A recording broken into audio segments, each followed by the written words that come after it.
Hi armies, நான் உங்கள் சரண்யா. இன்றைக்கி நம்ம தேக்கோட காதல் கனவே ஃபைனல் எபிசோட் தான் பார்க்க போகிறோம். வீடியோக்குள்ளே போகிறதுக்கு சப்ஸ்கிரைப் பண்ணாதவங்க சப்ஸ்கிரைப் பண்ணிடுங்க. சரி வாங்க, இன்றைக்கான எபிசோட்குள்ளே போகலாம். எபிசோட் ஸ்டார்டிங்கில் ஒரு லைப்ரரி தான் காட்டுறாங்க. லைப்ரரிக்குள்ளே ஒரு வெளிச்சம் மாதிரி வருது. அப்படியே அந்த இடத்துல நம்ம ஜேகேவும் தேங்கும் அப்படியே வந்து விழுறாங்க.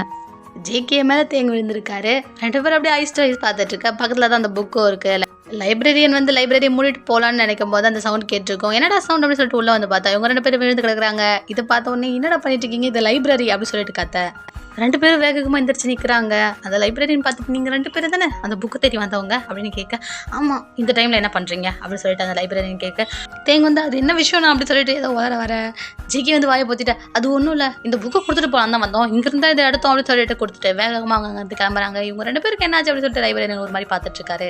இந்த பக்கம் வீட்டில் தேங்கோட அம்மாவையும் ஜேகேயோட தம்பியை தான் காட்டுறாங்க. 2 பேரும் ரொம்ப டென்ஷனாக இருக்காங்க. 2 பேரும் எங்களோ திடீர்னு கிடைக்கவே இல்லை, எங்கே போனாங்க இவங்க அப்படின்னு சொல்லிட்டு ரொம்ப வருத்தமாக உட்காந்துட்டு இருக்கேன். ஜேகேயோட தம்பி வந்து இதுக்கு மேலே நம்ம வெயிட் பண்ண வேண்டாம், சீக்கிரமாக நம்ம போலீஸ் ஸ்டேஷன் போகலாம் அப்படின்னு சொல்லிட்டு இவங்கெல்லாம் கிளம்பலான்னு போக அந்த இடத்துக்கு ஜேகேவும் தேங்க வராங்க. வந்த உடனே வேகமாக போயிட்டு ஜேகேயோட தம்பி ஜேகேவை ஹக் பண்ணிக்கிறாரு. தேங்கோட அம்மா போய் தேங்க ஹக் பண்ணிக்கிறாங்க. என்னாச்சும் உங்கள் 2 பேருக்கு ஒன்றும் ஆகலை அப்படின்னு சொல்லிட்டு விசாரிக்க, ஜேகேவும் தேங்கும் எங்களுக்கு ஒன்றும் இல்லையே, நாங்கள் சும்மா வெளியே போயிருந்தோம் அவ்வளோதான் அப்படின்னு சொல்லிட்டு சமாளிச்சுட்டு உள்ளே போக தேங்கோட அம்மா வந்து அப்போ இதுக்கு ஃபோன் எடுக்கல அப்படின்னு சொல்லிட்டு அவங்க மாதிரி கத்த ஆரம்பிச்சிடுறாங்க. தேங்க வந்து கூல்மா உங்களுக்கு உடம்பு முடியாமல் போயிட்டு போது வாங்க அப்படின்னு சொல்லிட்டு பேச்சு மாற்றிடுறாரு. அப்படி இந்த பக்கம் நம்ம ஜியான் கிம்மோட கதை தான் காட்டுறாங்க. ஜியான் கிம்மோட கதை வந்து இப்போ இருக்க ஹிஸ்ட்ரி புக்கில் எல்லாத்துலேயுமே பிரிண்ட் ஆகிருக்கு. ஏன்னா நம்ம ஜேகேவும் தேங்கும் தான் அதை எழுதிட்டாங்க இல்லையா, அது அவங்க கடந்த காலத்தில் எழுதுனால நிகழ்காலத்துலேயும் அவங்க 2 பேருக்கு என்ன ஆச்சுன்ற விஷயம் வந்து எல்லா மக்களுக்கும் தெரிஞ்சிருது. அப்படியே ஒரு 3 இயர்ஸ்க்கு அப்புறம் தான் காட்டுறாங்க. நம்ம தேங் வேலைக்கு போயிட்டு வந்துட்டுருக்காரு. வரும்போது ஜேகேவை பிடிச்சி பயங்கரமாக திட்டிகிட்டே வராரு. இவனுக்கு என் மேலே லவ்வே கிடையாது, இப்போலாம் என்ன மறந்துட்டான், எனக்கு நிறைய முக்கியமான ஆளுங்களாம் வந்துட்டாங்க போல அப்படின்னு சொல்லிட்டு புலம்பிக்கிட்டே வந்துட்டுருக்காரு. அப்படியே ஒரு 5 நிமிஷத்துக்கு முன்னாடி என்னாச்சுன்னு தான் காட்டுறாங்க. நம்ம தேங்க வந்து ஜேகேக்கு கால் பண்ண, ஜேகே வந்து நான் பிஸியாக இருக்கேன் வை அப்படின்னு சொல்லிட்டு காலை கட் பண்ணியிருப்பாரு. அதனால செம்ம கடுப்பில் தேங்க கழுவி ஊற்றிட்டு வந்துட்டுருக்காரு. தேங்க வந்து இந்த முறை நான் அவனை மன்னிக்க போகிறதே கிடையாது, இந்த வாட்டி கண்டிப்பாக பிரேக்கப் தான், இவன் திருந்தவே மாட்டான், ஒவ்வொரு டைம் இப்படி தான் பண்ணிகிட்ருக்கான், இந்த முறை கண்டிப்பாக அவனை மன்னிக்க போகிறதில்ல அப்படின்னு சொல்லிட்டு புலம்பிட்டு வந்துட்டுருக்கேன். அப்போ யாரோ இவரை ஃபாலோ பண்ணுற மாதிரி ஃபீல் ஆகுது. திரும்பி பார்க்குறாரு, யாருமே இல்லை. என்ன ஒரு மாதிரி ஃபீலாக இருக்குது, ஜேகேக்கு கால் பண்ணலாமா அப்படின்னு சொல்லிட்டு நினச்சாலும் சே அவனுக்குலாம் கால் பண்ணக்கூடாது, அவனுக்கு தான் உண்மையில லவ்வே இல்லையாடா, அவனுக்கேன் தேர்ற நீ அப்படின்னு சொல்லிட்டு அவரே திட்டிக்கிட்டு அப்படி நடந்து போயிட்டுருக்காரு. அப்போ சடனாக ஏதோ ஒரு பர்சன் வந்து நம்ம தேங்கோட வாயை பொத்துறாங்க. தேங்க வந்து அப்படின்னு சொல்லிட்டு பேச ட்ரை பண்ணுறேன், பட் முடியல, வாயை நல்லா டைட்டாக பொத்திட்டு இருக்கான். அவன் பிளாக் கலர் சூட் போட்டுட்ருக்கான். தேங்க மனசுக்குள்ளே ஒருவேளை இவன் என்னை கொண்டுடுவானா, இவன் எதுக்காக என்னை பிடிச்சி வச்சுருக்கான், யாராக இருப்பான், இதுக்கப்புறம் ஜேகே என்னால் பார்க்கவே முடியாதா, ஜேகே எருமை மாடு எங்கடா இருக்க, ஃபோன் கூட பண்ண மாட்டியாடா, உங்களை கோவத்தில் தானே வச்சுட்டு வந்தேன், இவன் எவனே தெரியலையே இப்படி வந்து என்னை பிடிச்சி வச்சுட்ருக்கான், ஜேகே வந்து என்னை காப்பாத்துறா அப்படின்னு சொல்லிட்டு மனசில் நினச்சிட்ருக்காரு. இந்த பக்கம் தேங்காய் பிடிச்சி வச்சுருக்கான் அந்த பர்சன் அவருடைய டீப் வாய்ஸில், இங்கே பார் இது என்னன்னு தெரியுதில்ல அப்படின்னு சொல்லிட்டு கத்தியை காட்டி அப்படியே நம்ம தேங்கோட கழுத்தில் தான் வைக்கிறாரு. அப்படின்னு சொல்லிட்டு தேங்க சொல்கிறாரு, நீ பேசினா என்ன பண்ணுவேன்னு தெரியும்ல, தெரியும் அப்படின்னு சொல்லிட்டு தேங்க சொல்கிறாரு. அந்த பர்சன் வந்து நான் சொல்கிறது செஞ்சாலே அவனை நான் உயிரோட விட்டுருவேன் அப்படின்னு சொல்கிறான். அதுக்கிட்ட தேங் இது வேணா பண்ணுறேன் என்னை விட்டுருங்க அப்படின்னு சொல்ல, பேசாத அப்படின்னு சொல்ல தேங்க அப்படியே அமைதியாகிறாரு. சரி இப்போ சொல்லு, ஐ லவ் யூன்னு சொல்லு அப்படின்னு சொல்ல, ஐ லவ் யூன்னு சொல்லுன்னு சொன்னேன், ஏன் காது கேட்கலையா அப்படின்னு கேட்க, எனக்கு ஆல்ரெடி பாய் ஃப்ரெண்ட் இருக்குது அப்படின்னு சொல்ல, அதெல்லாம் எனக்கு முக்கியம் கிடையாது, நான் சொன்னதை சொன்னேன்னா உயிரோட விட்டுறேன் அப்படின்னு சொல்ல, தேங்க வந்து சரி சரி ஐ லவ் யூ அப்படின்னு சொல்ல சிரிச்சுக்கிட்டே, சரி அடுத்து என்ன கல்யாணம் பண்ணிக்கிறியா அப்படின்னு கேட்க, தேங்க வந்து ரொம்ப பயந்து போயிடுறாரு. யார் நீ, எதுக்காக இப்படி பண்ணிகிட்ருக்க, எனக்கு ஆல்ரெடி பாய் ஃப்ரெண்ட் இருக்குது அப்படின்னு சொல்ல, அவன் வந்து இப்போ நீ எஸ் சொல்கிறதும் நோ சொல்கிறது தான் இருக்குது, நீ உயிரோட இருப்பியா இல்லையான்றது அப்படின்னு சொல்ல, தேங்க ரொம்பவே பயந்து போயிருக்காரு. சொல்லு வில் யூ மேரி மீ அப்படின்னு கேட்க, தேங்க வந்து எஸ் அப்படின்னு சொல்கிறாரு. அதை கேட்ட உடனே அந்த பர்சன் ஓகே சொல்லிட்டான் அப்படின்னு சொல்லிட்டு பயங்கரமாக கத்த, இந்த குரலை நான் எங்கேயோ கேட்டிருக்கேனே அப்படின்னு சொல்லிட்டு அவன் ஃபேஸில் மறைச்சிருக்க அந்த துணியை எடுக்க உள்ளே இருக்கிறது யார், நம்ம ஜேகே. பார்த்து செம்மையாக ஷாக் ஆகுறாரு தேங். ஜேகே வந்து பார்த்துட்டானே அப்படின்னு பார்த்துட்டு சர்ப்ரைஸ் அப்படின்னு சொல்ல, தேங்க வருதே ஒரு கோவம், ஜேகே எருமை மாடு நான் எவ்வளோ தெரியுமா பயந்துட்டேன் அப்படின்னு சொல்லிட்டு அடிக்க போக, ஜேகே வந்து டே இன்றைக்கி ரொம்ப முக்கியமான நாள், ரொமான்டிக்கான நாள். தயவு செஞ்சு இதெல்லாம் நம்ம அப்புறம் வச்சுக்கலாம்.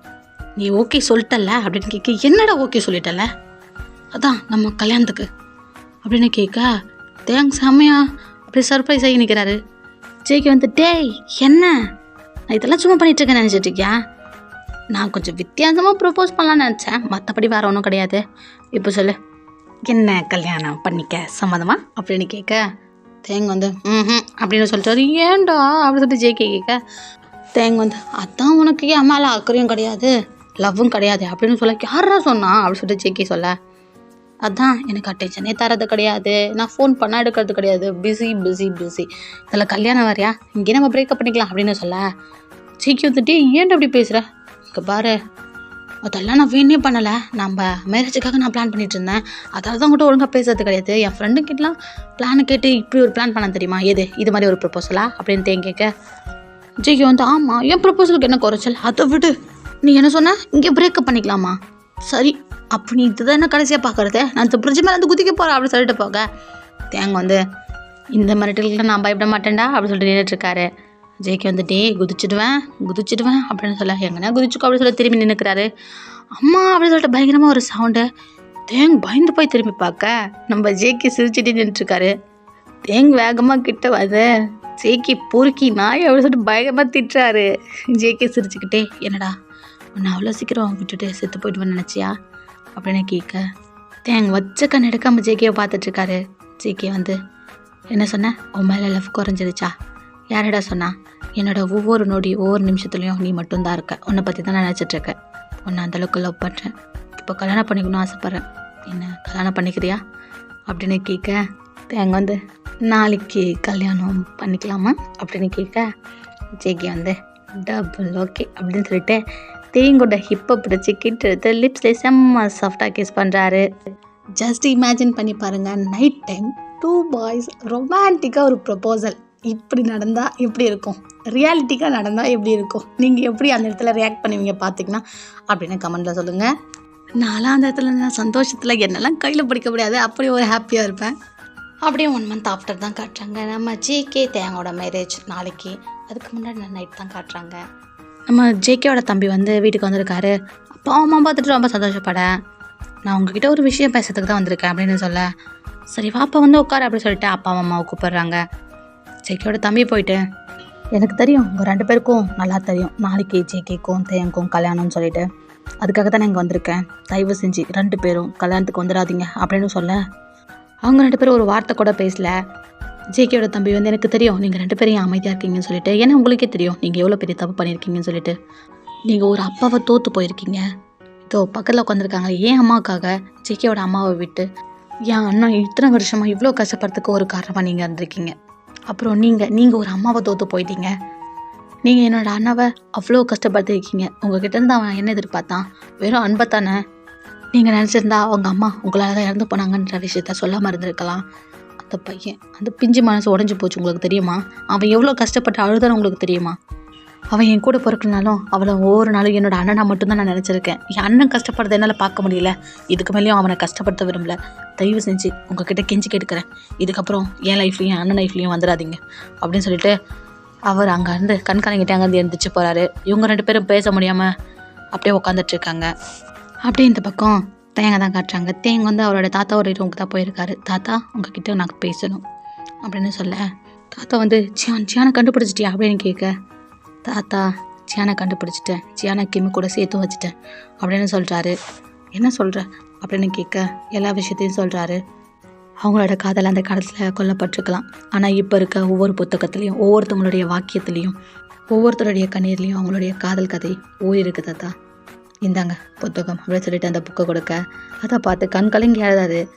தேங்க போய் தாத்தாவை ஹக் பண்ணிக்கிறாரு. அப்படியே கொஞ்சம் நேரத்துக்கு அப்புறம் தேங்க வந்து, தாத்தா நாளைக்கு எனக்கும் ஜங்குக்கும் கல்யாணம் அப்படின்னு சொல்லிட்டு, ஜங்குக்குள்ளவா அப்படின்னு சொல்ல ஜங்குக்குள்ளாரு. 2 பேரையும் பார்க்க இவரோட கண்ணுக்கு ஜியான் கிம்மா தான் தெரியுறாங்க. அவர் ரொம்பவே சந்தோஷமாகறாரு. அப்படியே நெக்ஸ்ட் டே மார்னிங் வெட்டிங் தான் காட்டுறாங்க. நம்ம ஜேகேவும் தேங்கும் ஆப்போசிட் நின்றுட்டுருக்க. நம்ம ஜேகே வந்து, தேங்க நான் உனக்கு சத்தியம் பண்ணித்தரேன், இனி வரப்போகிற எல்லா ஜென்மத்துலேயும் உன்னோட கணவனை நானே வருவேன்னு சொல்லிட்டு, நான் உன்னை ரொம்ப நேசிக்கிறேன், ஐ லவ் யூ, என்னை கல்யாணம் பண்ணிக்க உனக்கு சம்மதமா அப்படின்னு கேட்க, தேங்க் சிரிச்சுக்கிட்டே சம்மதம் சொல்ல ஜேகே கிட்ட வந்து தேங்காய் கிஸ் பண்ண அந்த ஹாலில் இருக்க மொத்த பேரும் பயங்கரமாக கத்துறாங்க. 2 பேரும் செம்ம பேஷட்டாக கிஸ் பண்ணுறாங்க. அப்படியே 2 பேரும் கையை பிடிச்சிக்கிறாங்க.